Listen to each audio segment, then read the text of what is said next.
Hello and good afternoon. My name is Roz Caspi. It is a pleasure. Thank you so much for taking the time to interview me. I hope you're having a great day so far.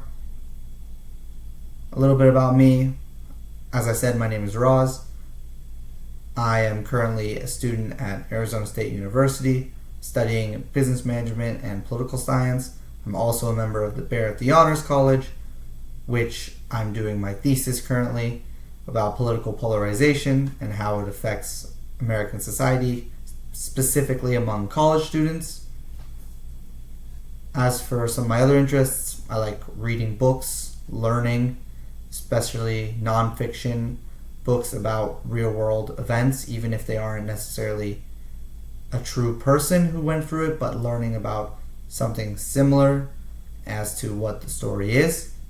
I also enjoy reading some sci-fi books and reading fantasy, which helps my creative process. I'm also a writer. I do write just to help let some of the thoughts I have that of different fantasy ideas just go and keep them somewhere where I can just freely express myself in a ways that I wouldn't necessarily do outside of that. Now, as for my strengths and weaknesses, is a great question. First, I would say my first strength is being able to do research and analyze it. Currently, I'm working on my thesis for the Honors College, as I said, focusing on political polarization among college students. And in this thesis, I'm doing focus groups, which allows me to look at what different people among the political spectrum, how they're able to talk to one another and effectively communicate, if they are able to effectively communicate. And in doing so, I'm looking at how the results were and how they went, and then analyzing it and putting it into more simple terms for a broader audience so they can understand and be able to look and see the trends and understand why it's an important thing to talk about. Some of my other strengths include leadership. I was in many leadership positions.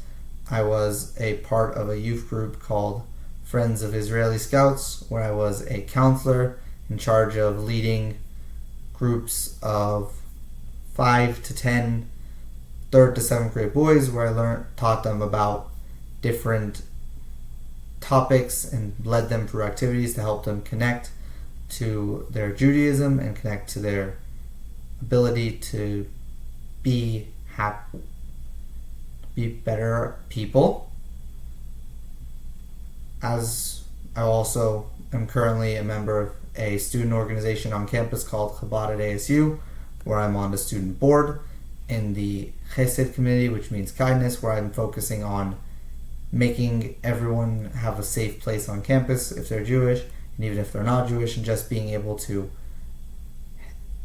give people who are Jewish students a place to be and feel welcome, no matter their religious background or where they came. If they came from Arizona or out of state or even from a different country.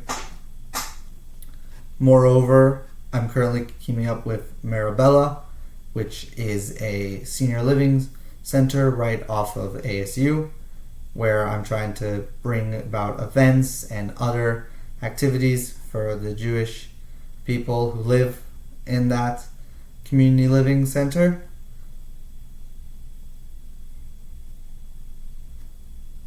I would also say I'm a hard worker. I was born with a motor incoordination disorder, which affected my handwriting and my ability to take notes. It still does to this day.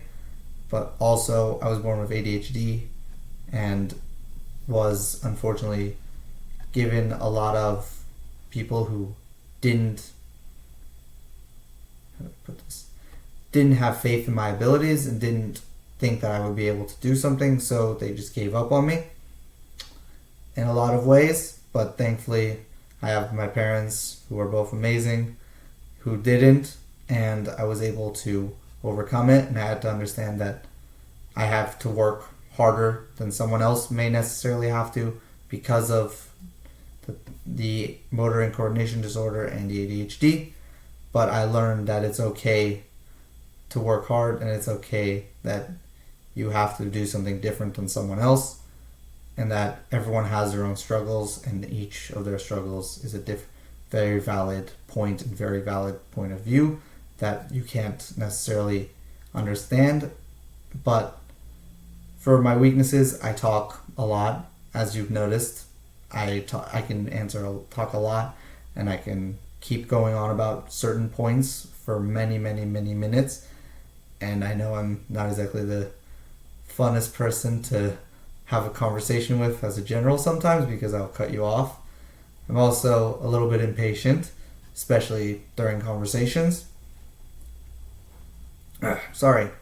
Where I will just interrupt you if I want to talk, and I've admitted that, which does need practice in being able to listen better and understand people better, which I'm trying to work on right now.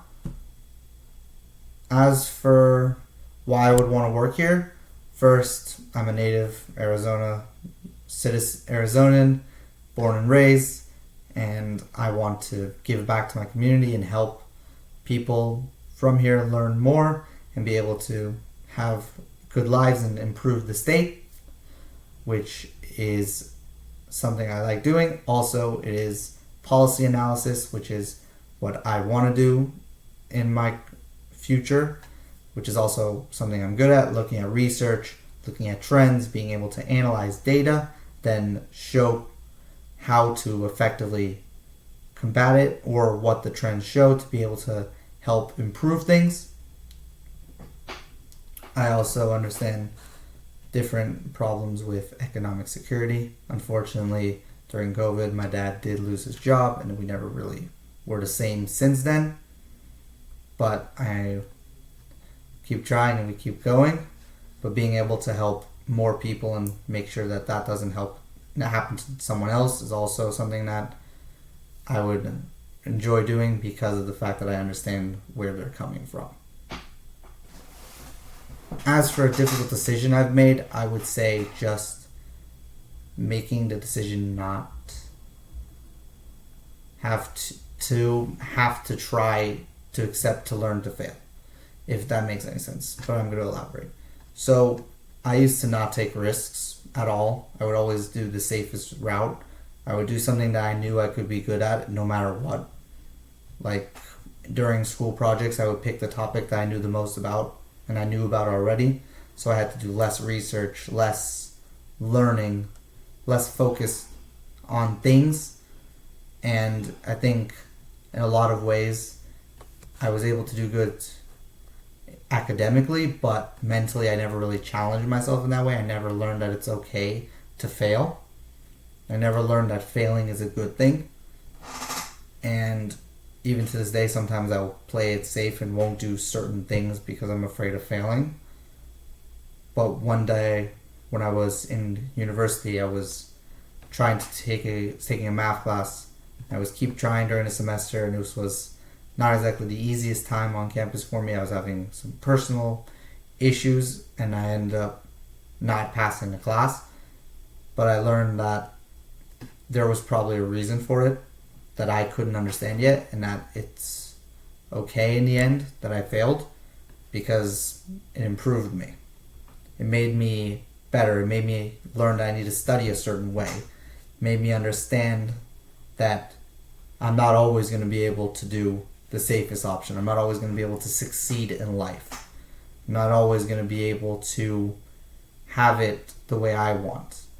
And it's okay that if you fail, that you just get up again and keep moving forward and keep trying your best. And that's all that life is a series of different obstacles and getting up and then keep going. As for salary expectations, I would say a $50,000 range per year, as I have a bachelor's degree in I'm going to have a bachelor's in both political science and business management, which already is very good to have in this specific career. But I'm also an entry-level position, so I would understand I'm not going to get as much as someone who's done this for a little bit longer than I have, or even much longer. So I would say 50,000 as a starting position would be fair, and also because of my experience in leadership, understanding that how hard work works, learning how to do different data analytics and looking at it and being able to explain it is very helpful in my ability to work as a group. I've worked with many different teams before, whether it's the clubs I've mentioned at Chabad, at Friends of Israeli Scouts, or other things. I know how to work as a team, but I would believe that would be a very rough salary. For a situation where I've went above and beyond, I would say the most important part that I've done is that I always try to do things extra. Whether it's in a class project, going and saying, I'll help you if you need help, and then not when they don't ask.